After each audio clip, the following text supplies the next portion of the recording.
tudo bem com vocês? Vamos começar nosso segundo bimestre, agora com os temas de eletricidade, tá? E nessa aula nova, então, nós vamos ver sobre carga elétrica.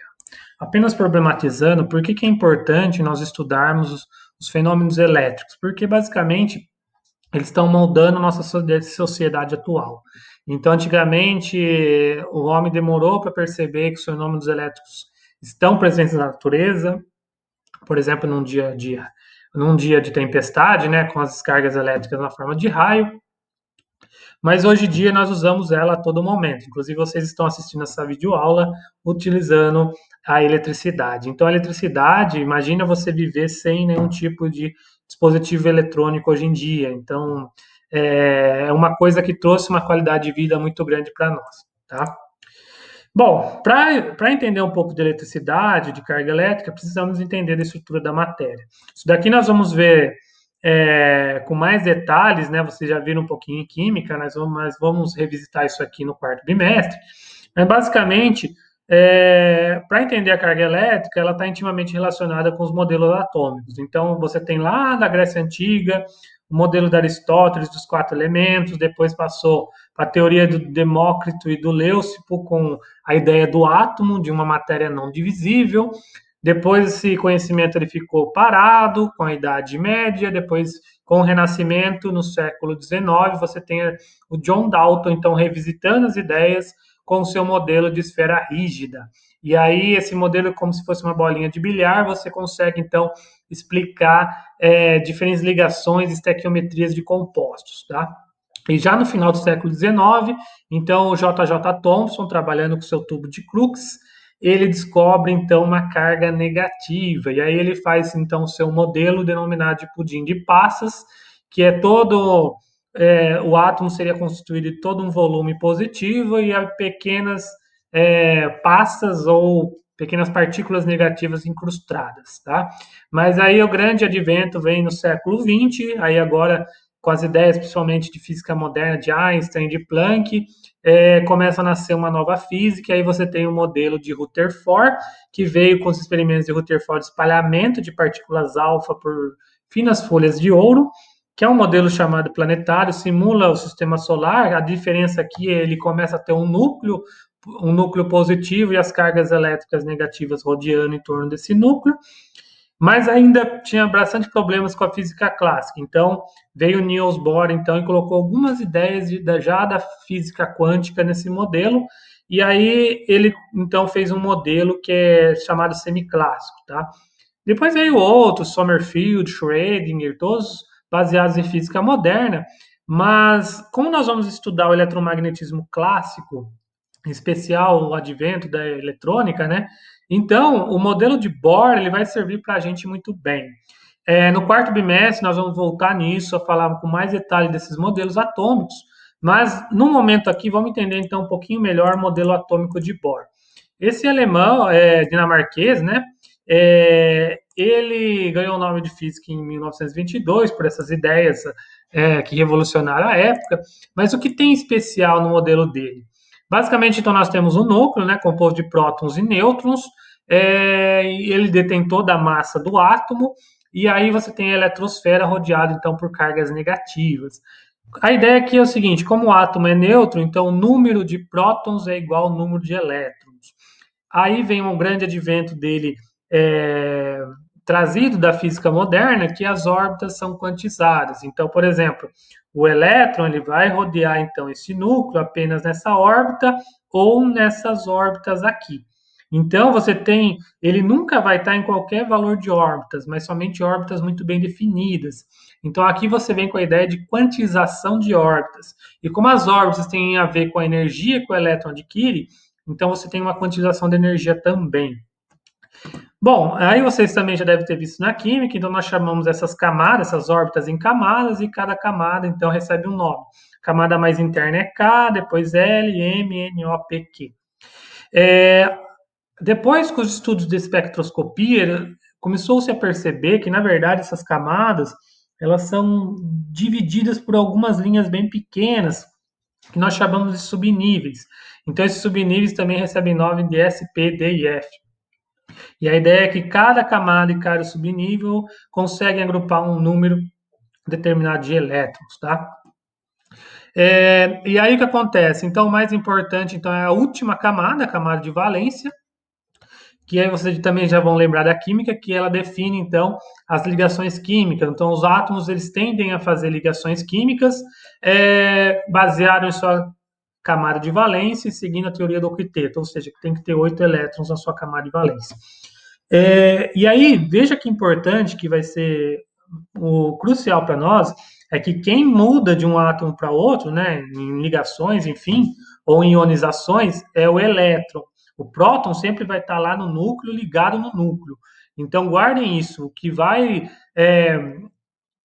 nós vamos trabalhar aqui é o elétron. E tanto é porque nós vamos estudar a eletrônica, que é baseada em elétrons, e não em prótons, tá bom?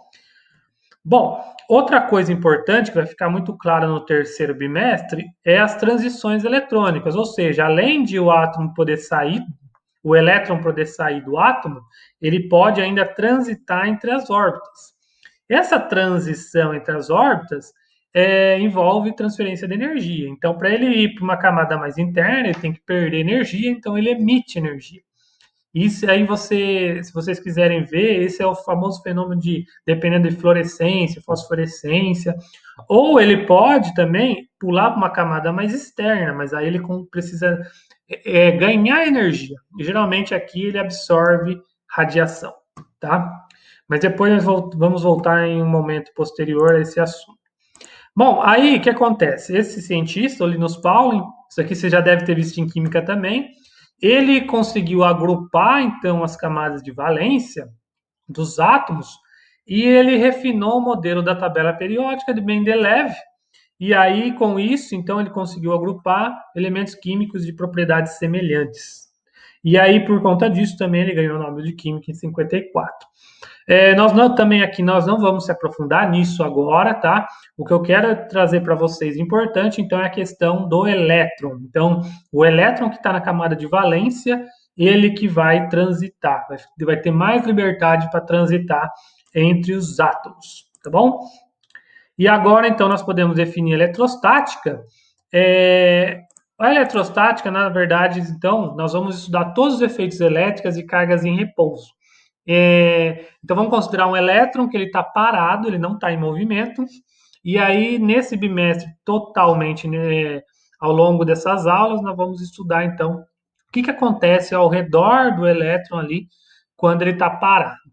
Na verdade, uma carga pode ser também positiva, depois nós vamos refinar isso para o átomo melhor, tá? Mas aqui a gente lembre-se então que a carga vai estar em repouso. Cargas em movimento nós vamos ver no segundo e no quarto bimestre que acontece, tá bom?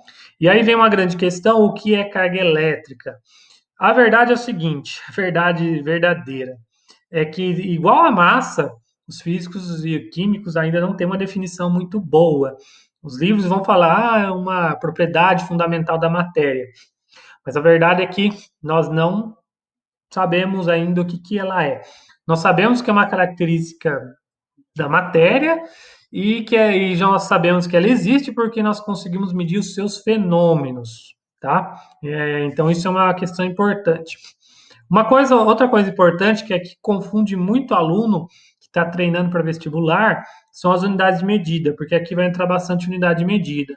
Então, lembre-se que a unidade de medida da carga elétrica é o Coulomb, e nós vamos usar um C maiúsculo, tá? Nós vamos depois ver por que esse nome, mas lembre que carga elétrica é em Coulomb. Bom, como eu falei que nós vamos seguir o modelo de Bohr, então aqui nós vamos considerar 3 partículas subatômicas, basicamente. O núcleo, que então vai ter o próton e o nêutron, a massa relativa dos dois difere pouca coisa, então nós vamos considerar como 1, tá? São praticamente iguais, mas elas têm ligeiramente diferença entre elas, mas para nossa aproximação aqui tá boa. A carga elétrica relativa, vamos chamar então a do próton mais 1, a do nêutron ele não tem carga, então é nulo. E aí na eletrosfera nós vamos ter o elétron então ele é muito mais leve do que o próton e nêutron, aí uma razão de 1,836, e só que ele tem uma carga menos 1, tá? Então isso são grandezas relativas. Então, depois, todos esses valores de massa e carga, elas são quantizadas, são constantes fundamentais da natureza, tá? Mas veja, então, que para o nosso estudo aqui do segundo, do terceiro e do quarto bimestre, nós vamos considerar somente essas três partículas, tá?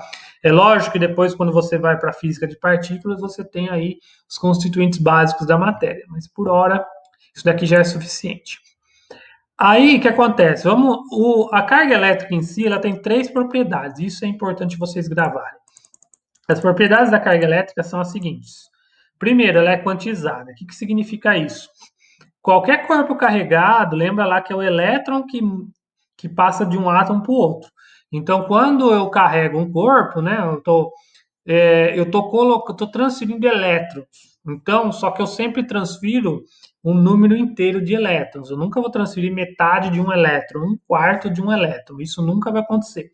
Então, a quantização significa que o elétron é a menor partícula carregada que tem. Tá? Então, o Q maiúsculo eu vou chamar a carga elétrica total de um corpo. Imagina um balão, uma mesa, enfim, um pedaço de metal que ele está carregado.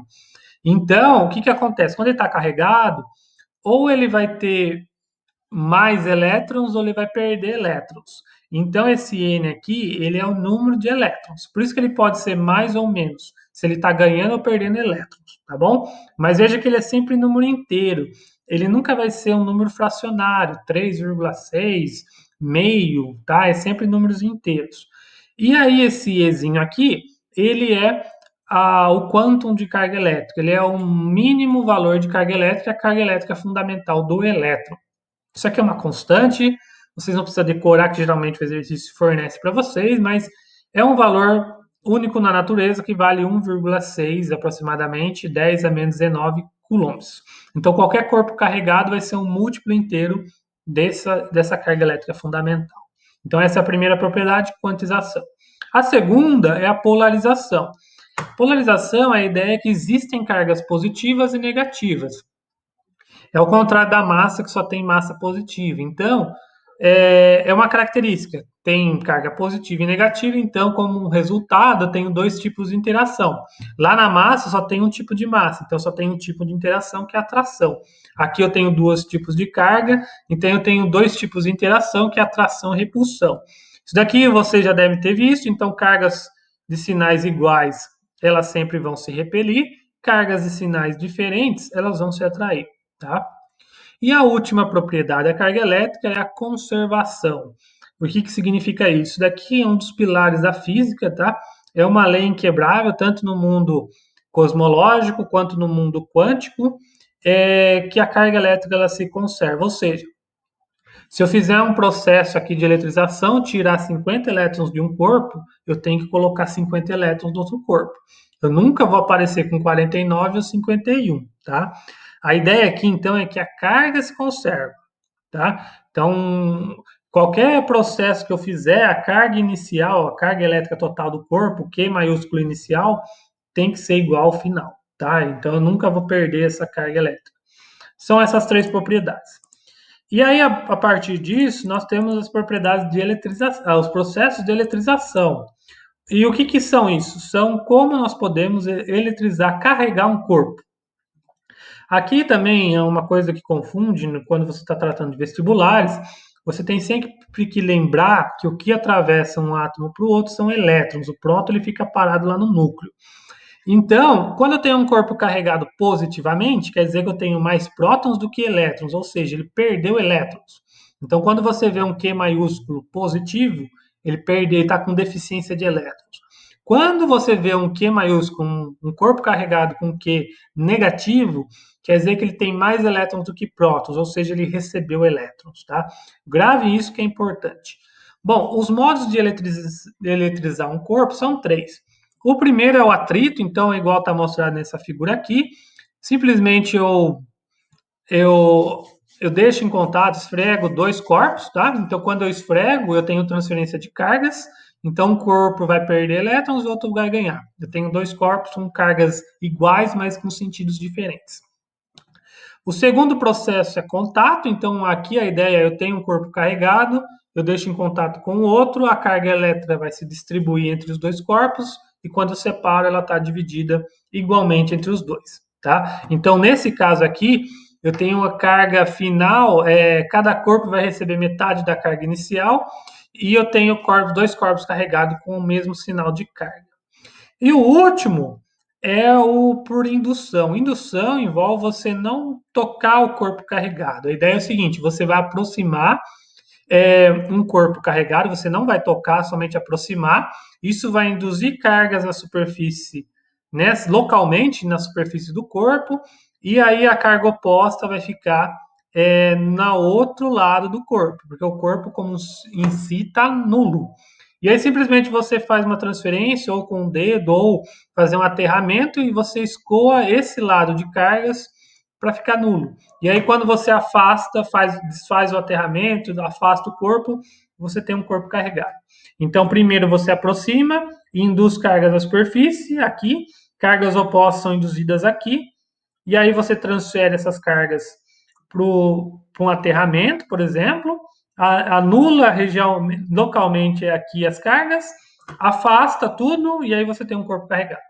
Então aqui você vai ter um corpo carregado sem tocar nele e com uma carga oposta à carga inicial do corpo que você aproximou, tá? Esses são basicamente os três processos de eletrização. E aí outra coisa também, aqui é mais por o processo de atrito, tá? É que você pode ter materiais condutores ou isolantes. Então, alguns materiais vão tender a ganhar elétrons, outros a perder elétrons.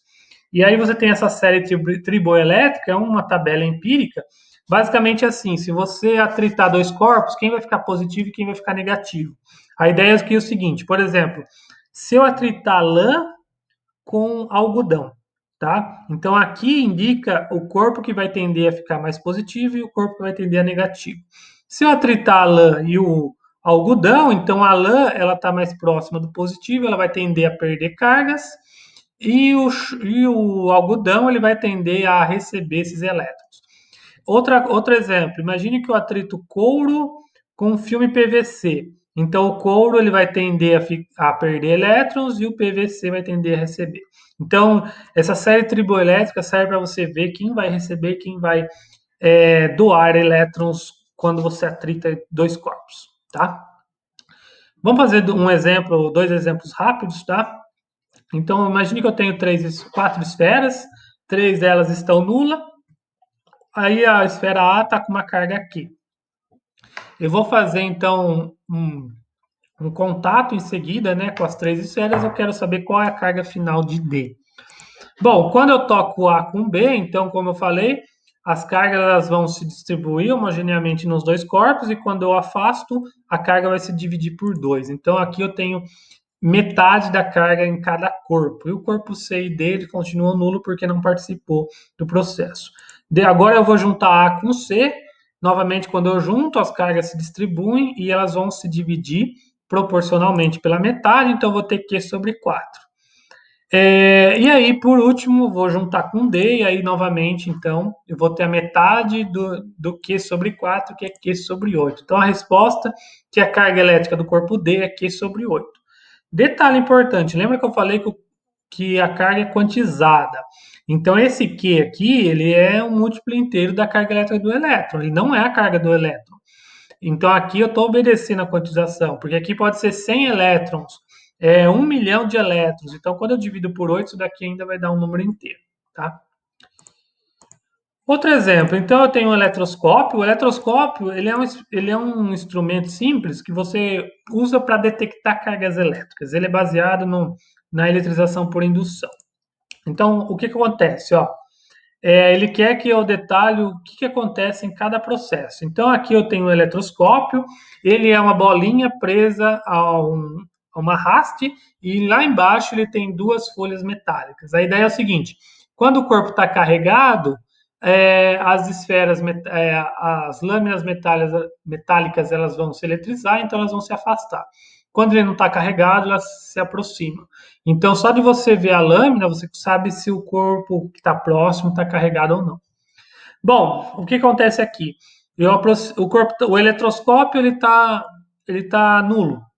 Então, eu vou aproximar uma esfera carregada negativamente. Então, está aqui a esfera negativa. Quando eu aproximo, eu tenho um processo de indução eletrostática, então aqui na bolinha laranja eu vou induzir cargas positivas. E lá na folha, lá embaixo, vai ficar induzida cargas negativas, então a folhinha vai abrir, tá? Depois eu ligo o eletroscópio na Terra, aí eu tenho a figura no meio, então aquelas cargas que estão lá nas folhinhas lá embaixo, elas vão fluir para a Terra, de forma que elas vão anular a carga elétrica das folhas. Então as folhas elas vão se juntar.